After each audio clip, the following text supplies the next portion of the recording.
Olá, galera do 7º ano, tudo bem?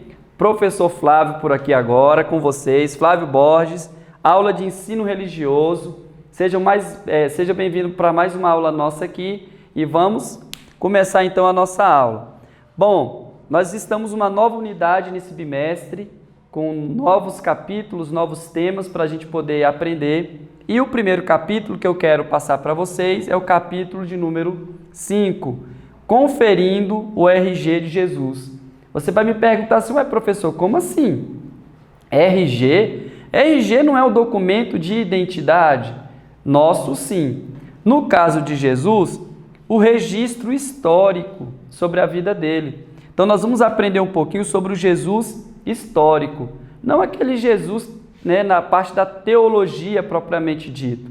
Nós vamos olhar hoje mais o Jesus voltado para as evidências históricas, de que Jesus ele passou por esse mundo, ele teve registro, ele deixou registros da sua existência. E eu queria convidar vocês para aprender comigo, então, um pouquinho sobre esse capítulo de número 5. Vamos lá?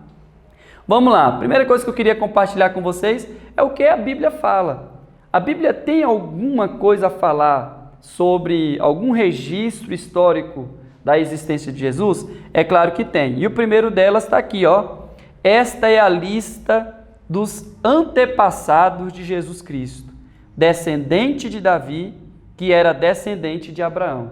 Então eu destaquei ali a palavra, esse versículo inclusive está no Evangelho de São Mateus, capítulo 1, versículo 1, eu destaquei a palavra antepassados. Esse texto aqui, ele vai falar sobre a genealogia. Bom, eu acho que você já deve ter feito uma árvore genealógica a pedido de algum professor. A árvore genealógica nada mais é do que os registros dos nossos antepassados, dos nossos pais, avós, bisavós e assim sucessivamente. E a Bíblia, ela vai começar no Evangelho de São Mateus, que é o primeiro evangelho do Novo Testamento, a falar sobre uma lista de antepassados de Jesus que foi registrado, tá? Então existe um registro de que Jesus ele tinha os antepassados, que partia, Mateus fala de Abraão até o seu nascimento, até o nascimento de Jesus. Então ele fala lá da genealogia, olha, Jesus era Abraão, teve Isaac, que Isaac teve Jacó, que Jacó teve Judá e seus irmãos, e aí ele vai passando a genealogia de Jesus até o seu nascimento. Então a primeira coisa que a Bíblia vai deixar registrado é a lista de antepassado de Jesus. Mas vamos ver mais algum outro texto sobre o que a Bíblia deixa registrado? Vai falar sobre o seu nascimento. Gente, todos nós, quando nascemos, temos um documento que comprova esse nascimento. Nós chamamos de certidão de nascimento. E a Bíblia vai dizer que um dia Jesus nasceu. Olha lá, o nascimento de Jesus Cristo foi assim. Maria, a sua mãe, ia casar com José, mas antes do casamento ela ficou grávida pelo Espírito Santo. Também no Evangelho de São Mateus, capítulo 1, versículo 18. Percebam que a Bíblia faz um registro de como foi que se deu o nascimento de Jesus. Tá? Maria recebeu a visita de um anjo que anunciou que ela seria a mãe do Filho do Altíssimo. Olha só, então a Bíblia já mostra para nós os antepassados e um registro sobre o nascimento de Jesus que nós vamos encontrar, pelo menos nos dois evangelhos com mais clareza, que é o Evangelho de Mateus e também de Lucas, ok? Vamos lá, continuando aqui. Beleza, professor, já entendi. A Bíblia mostra alguns registros históricos, mas por quê? Quem foi esse Jesus histórico?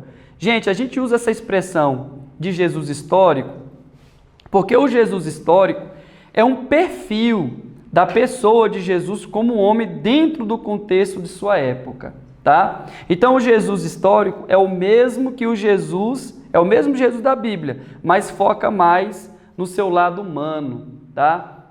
Por isso que nós estamos falando sobre o nascimento, por isso que nós estamos falando sobre os seus antepassados. Então o nosso Jesus histórico que nós vamos estudar aqui é as evidências históricas de que Jesus realmente foi 100% homem como eu e você.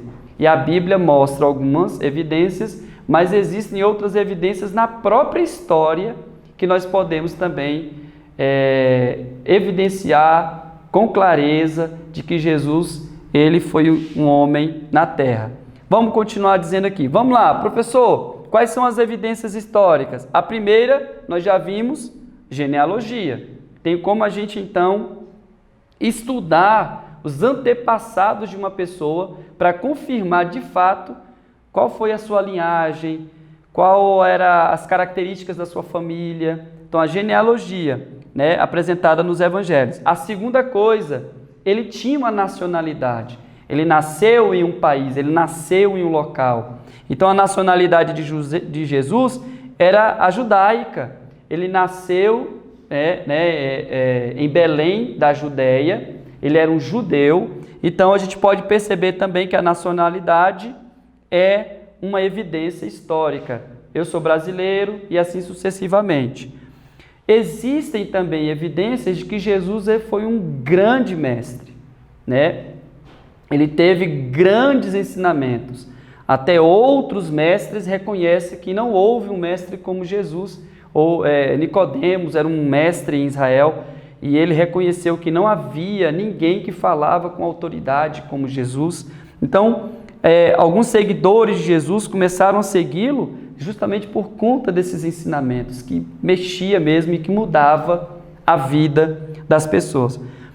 E também existe uma outra evidência de que Jesus foi crucificado e que ele ressuscitou. Bom, essa evidência aqui, ela é interessante porque os romanos, né, na pessoa de Pilatos, que era o governador, né, na Judéia naquela época, um governador romano, os romanos tinham o hábito, né, vamos chamar assim, de crucificar as pessoas, os prisioneiros. Então, algo a ser estudado, é algo a ser verificado dentro do registro histórico de Jesus? Porque ele morreu como um malfeitor, ele morreu como alguém ruim, porque somente as pessoas que mereciam uma pena máxima, uma pena cruel, morriam crucificados. E Jesus foi crucificado, mas também ele ressuscitou. E existem muitas evidências de que Jesus não está mais naquele túmulo, seu corpo sumiu e assim sucessivamente. Os seus discípulos, né, os seus seguidores, inclusive, espalharam essa notícia. Que mais evidências podemos colocar? Bom, não só são essas que eu acabei de registrar aqui na Bíblia, existe contexto político, que nós podemos estudar, existe também o contexto religioso, que a gente também pode encontrar muitas evidências, e existe contexto cultural também. Nesses três aqui já existe um leque de informações que nós podemos ter sobre Jesus histórico, sobre o Jesus histórico que nós estamos estudando. Mas vamos para frente aqui, para a gente poder entender melhor. Qual é o problema do Jesus histórico? Existe muita gente que vai estudar sobre o Jesus histórico, mas para quê? Muitas vezes as pessoas estudam um contexto histórico para provar que a Bíblia está errada. Isso é um problema, isso é um erro, né? As pessoas elas ficam procurando evidências não para comprovar a história, mas para poder desmentir uma coisa que muitas vezes não tem nem como desmentir. O grande erro dessa posição é que assumem que todos os diferentes escritores cristãos estavam mentindo. Então eles partem desse pressuposto. Não, a Bíblia foi escrita por homens e eles mentiram, eles inventaram essa história. Será? Olha lá, não há evidência que estavam mentindo. Pelo contrário, a evidência histórica tem provado cada vez mais, né, a veracidade da Bíblia, a veracidade dos fatos narrados na Bíblia.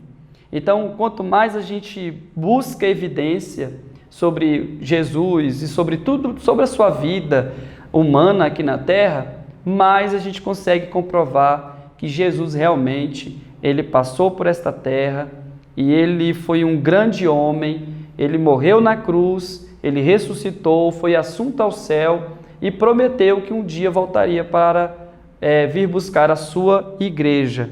Então era isso aí que eu gostaria de deixar para vocês. Obrigado, até a próxima aula, que Deus abençoe cada um e continue firme e forte aí nos estudos.